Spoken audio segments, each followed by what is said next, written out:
Hello दोस्तों, स्वागत है आपका हमारे यूट्यूब चैनल ज्ञान एंड जीके पर। दोस्तों, आज हम बात करेंगे जो रीट भर्ती का जो एग्ज़ाम होने वाला है, इससे संबंधित साइकोलॉजी के टॉप एमसीक्यू क्वेश्चनों को देखने वाले हैं।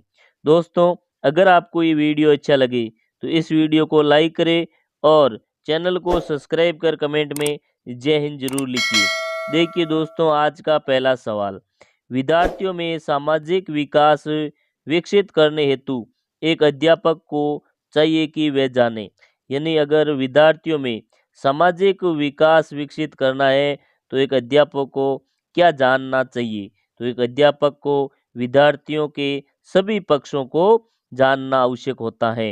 यानी विद्यार्थियों में अगर सामाजिक विकास विकसित करना है तो विद्यार्थी के सभी पक्षों का है जो पक्षों को जानना चाहिए। तो इसमें ऑप्शन नंबर सी है जो सही आंसर होगा। अगला क्वेश्चन देखिए, क्वेश्चन नंबर 2। क्वेश्चन नंबर 2 है, शब्द आइडेंटिकल एलिमेंट्स यानी समान तत्व निम्न में से गहन संबंध रखता है।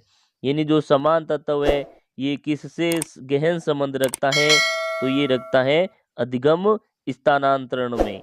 अधिगम का स्थानांतरण करने में समान तत्व है जो गहन संबंध रखता है। अगला क्वेश्चन देखिए, क्वेश्चन नंबर 3। स्फूर्ति अवस्था कहा जाता है। स्फूर्ति अवस्था किसे कहा जाता है दोस्तों? स्फूर्ति अवस्था की अगर बात करें तो ये कहा जाता है बाल्य अवस्था को। स्फूर्ति अवस्था बाल्य अवस्था को कहा जाता है। तो इसमें ऑप्शन नंबर डी ये जो सही आंसर होगा। यानी स्फूर्ति अवस्था बाल्य अवस्था को कहा जाता है। वातावरण वह बाहरी शक्ति है जो हमें प्रभावित करती है, किसने कहा है? यानी ऐसा किसने कहा है कि वातावरण वह बाहरी शक्ति है जो हमें प्रभावित करती है? तो ऐसा कहा है रोस ने। यानी रोस के अनुसार वातावरण वह बाहरी शक्ति है जो हमें प्रभावित करती है। तो ऐसा रोस ने कहा है। संवेदना संवेदना ज्ञान की पहली सीढ़ी है, यह कथन है। संवेदना ज्ञान की पहली सीढ़ी है, ये कथन किससे संबंधित है? तो ये मानसिक विकास से संबंधित है। यानी संवेदना ज्ञान की पहली पीढ़ी है, ये कथन मानसिक विकास से संबंधित है। मानव विकास के संबंध में कौन सा कथन गलत है? दोस्तों, गलत कथन का चयन करना है। गलत कथन का चयन करना है मानव विकास के संबंध में। तो देखिए, विकास पूर्वानुमान होता है, ये बात सही है। विकास सामान्य से विशिष्ट की ओर होता है, ये भी बात सही है। विकास रेखीय होता है, नहीं, विकास रेखीय नहीं होता है। विकास निरंतर होने वाली सतत प्रक्रिया है, ये भी सही है। अगर गलत कथन का पूछा है दोस्तों तो इसमें ऑप्शन नंबर सी है जो सही आंसर हो जाएगा। यानी सी है जो ये गलत है। अगला क्वेश्चन देखिए, क्वेश्चन नंबर 7। शारीरिक विकास का क्षेत्र है।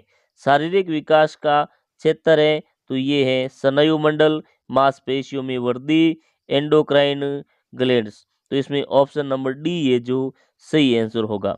दोस्तों, अगर आपको ये वीडियो अच्छा लग रहा है तो इस वीडियो को लाइक करें और चैनल को सब्सक्राइब कर कमेंट में जय हिंद जरूर लिखिए। देखिए क्वेश्चन नंबर 8। निम्न में से कौन सा वंशानुक्रम का निकाय नहीं है? वंशानुक्रम का कौन सा निकाय नहीं है? इनमें से अगर बात करें तो समानता भी है, भिन्नता, प्रत्यागमन ये है। लेकिन अभिप्रेरणा जो है ये वंशानुक्रम का निकाय नहीं है। यानी अभिप्रेरणा वंशानुक्रम नहीं होती है। अगला क्वेश्चन देखिए, क्वेश्चन नंबर 2। 20वीं सदी को बालक की सदी कहा जाता है, ये कथन किसका है? यानी 20वीं सदी बालकों की सदी है, ऐसा किसने कहा है? तो ऐसा कहा है क्रो एंड क्रो ने। यानी क्रो एंड क्रो के अनुसार 20वीं सदी बालकों की सदी है। अगला क्वेश्चन देखिए, क्वेश्चन नंबर 10। इस अवस्था को इस अवस्था को मित्तीय परिपक्वता का समय भी कहा जाता है। यानी किस अवस्था को है जो मिथ्या परिपक्वता का समय कहा जाता है? तो ये बाल्य अवस्था को कहा जाता है। यानी बाल्य अवस्था को मिथ्या परिपक्वता की अवस्था भी कहा जाता है। तो इसमें ऑप्शन नंबर बी ये जो सही आंसर होगा। शेषवावस्था की विशेषता नहीं है। यानी शेषवावस्था की कौन सी विशेषता नहीं है। अगर इन ऑप्शनों में से बात करें तो देखिए, शारीरिक विकास की तीव्रता, यानी शेष अवस्था में जो शारीरिक विकास होता है वो तीव्र गति से होता है, ये बात बिल्कुल सही है। दूसरों पर निर्भरता, यानी शेष अवस्था में जब बालक शिशु के समान शिशु होता है तो ये दूसरों पर निर्भर होता है, ये भी बात सही है। नैतिकता का होना, यानी शेष अवस्था में किसी प्रकार की नैतिकता नहीं होती है। मानसिक विकास में तीव्रता, शेष अवस्था में मानसिक विकास भी है जो तीव्र गति से होता है। तो इसमें विशेषता नहीं पूछा गया है, कौन सी विशेषता नहीं होती है या नहीं है, तो इसमें नैतिकता का होना नहीं है। यानी शेष अवस्था में नैतिक विकास भी नहीं के बराबर होता है या बिल्कुल भी नहीं होता है। अगला क्वेश्चन देखिए, क्वेश्चन नंबर 12, शेष अवस्था की मुख्य विशेषता नहीं है। शेष अवस्था की अगर बात करें तो मुख्य विशेषता कौन सी नहीं है? सीखने की प्रक्रिया में तीव्रता, यानी शेष अवस्था में बालक की सीखने की जो प्रक्रिया होती है वो तेज गति से होती है, ये बात सही है। जिज्ञासा की प्रवृत्ति, शेष अवस्था में बालक जिज्ञासा प्रवृत्ति होता है, ये भी बात सही है। अनुकरण द्वारा सीखने की प्रवृत्ति, यानी शेष अवस्था में बालक अनुकरण के द्वारा सीखता है। चिंतन प्रक्रिया, ये बात बिल्कुल गलत है, ये बात विशेषता नहीं है। यानी शेष अवस्था में बालक में किसी प्रकार का चिंतन नहीं पाया जाता है, तो इसमें ऑप्शन नंबर डी है जो सही आंसर होगा। अगला क्वेश्चन देखिए, 13 नंबर क्वेश्चन, किस मनोवैज्ञानिक के अनुसार विकास एक सतत और धीमी प्रक्रिया है? यानी किस वैज्ञानिक के अनुसार विकास एक सतत और धीमी प्रक्रिया है, तो ये हरलॉक के अनुसार है। यानी हरलॉक के अनुसार जो विकास है ये एक सतत और धीमी प्रक्रिया है। अगला क्वेश्चन देखिए, question number 14, question number 14, big way hate, big way hate की विशेषताओं को सर्वोत्तम रूप से व्यक्त करने वाला एक शब्द है परिवर्तन। परिवर्तन शारीरिक, मानसिक और मनोवैज्ञानिक होता है, तो ये ऐसा किस अवस्था से संबंधित है? तो ये है किशोरावस्था से संबंधित।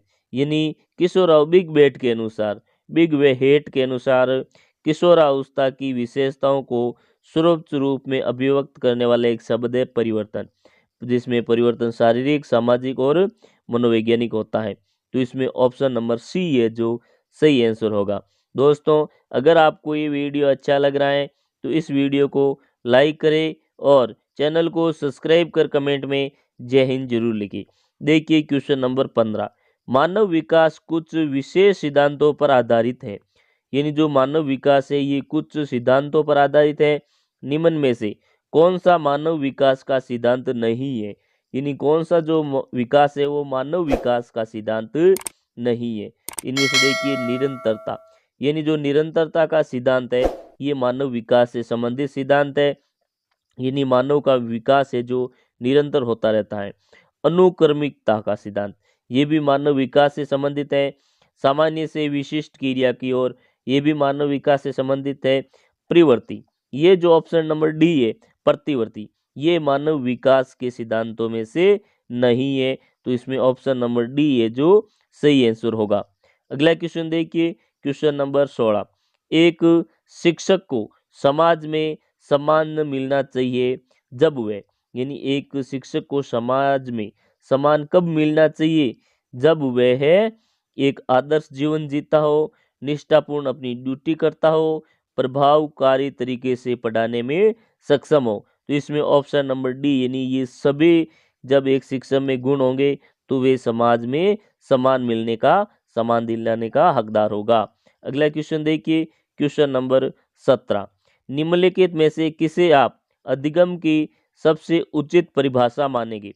अधिगम की सबसे उचित जो परिभाषा कौन सी होगी? देखिए, समस्या का हल करना नहीं, विशिष्ट हुनर का विकास नहीं, आचरण संबंधी प्रवृत्ति का होना नहीं, ये भी कोई भी नहीं है, तो इनमें से कोई भी नहीं होगा।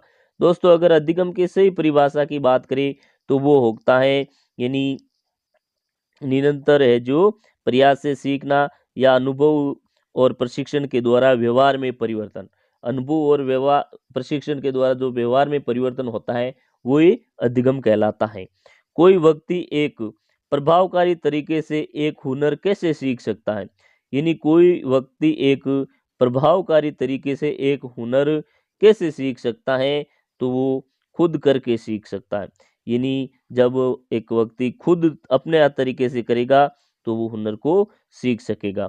वर्णमाला की पहचान वर्ष की आयु में शुरू कर देता, यानी बालक कितनी वर्ष की उम्र में है जो वर्णमाला की पहचान शुरू कर देता है, तो जब बालक लगभग 3 साल का होता है तो तब वह वर्णमाला की पहचान करने में सक्षम माना जाता है। तो दोस्तों, आज का वीडियो हमारा आपको कैसा लगा? अगर ये वीडियो अच्छा लगा तो इस वीडियो को लाइक करें और चैनल को सब्सक्राइब कर कमेंट में जय हिंद जरूर लिखें। थैंक यू, धन्यवाद।